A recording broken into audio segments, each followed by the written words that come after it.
Chairman George Garcia, panahon na po para ilabas ninyo yung hash codes ng audited source code ng mga automated counting machines. Meron na pong agam-agam ang taong bayan na baka merong nakatanim na daya doon mismo sa source code ng makina. Pag nailabas nyo na po yung hash codes ng mga audited source code ng automated counting machines, pwede po namin ikumpara ito sa source code through the initialization report on the day ng final testing and sealing day at sa araw ng eleksyon. Kapag match po yung hash codes na dalawang ito, meron po kaming konting tiwala na pareho yung nakatanim na software doon sa loob ng makina at match po sila doon sa audited source code na nakadeposit sa Supreme Court at sa Bangko Sentral ng Pilipinas. Ang hash codes po ay isang string ng mga garbled na letters and numbers, mga around 16 to 30 plus yung haba ng string na yon. Titignan nyo lang po kung match itong string na ito doon sa publicly available na hash codes na pinublish ng COMELEC. Kailangan nyo po itong tignan kung match yung dalawang yun para masigurado natin na yung laman na source code ay yun po yung totoo at dapat para hindi po tayo madadaya sa eleksyon. Maraming salamat po. Andito ako sa teritoryo mo, George. Sinusugod talaga kita. Tingnan natin kung kaya mong magkaso sa akin. Tandaan ninyo mga kababayan, 2-3 araw mula nang nagsalita si Attorney Respicio tungkol sa daya ni George Garcia, kinasuhan agad siya. Ako, 2 linggo na ang video ko sa YouTube, 1 hour and 47 minutes. Takot lang nila.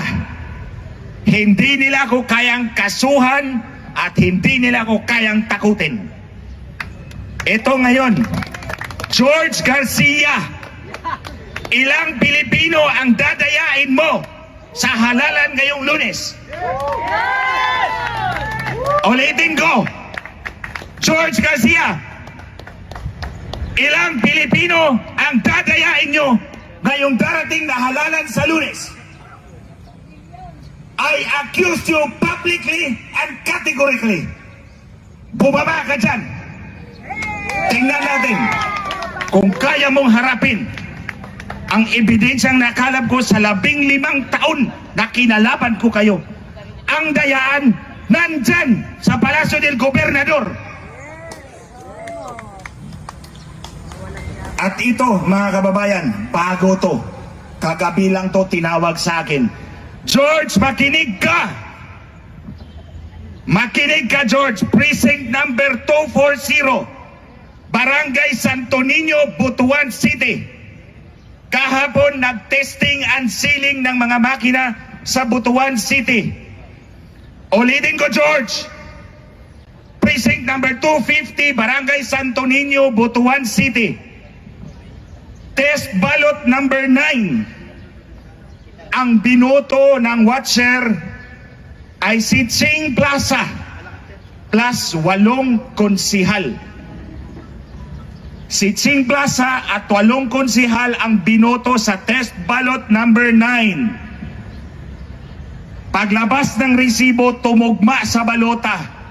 Pero nung tiningnan nila ang election return sa screen, ang lumabas ay si Lau Fortun at 12 konsihal. Ayan, George! Imbestigahan mo yan!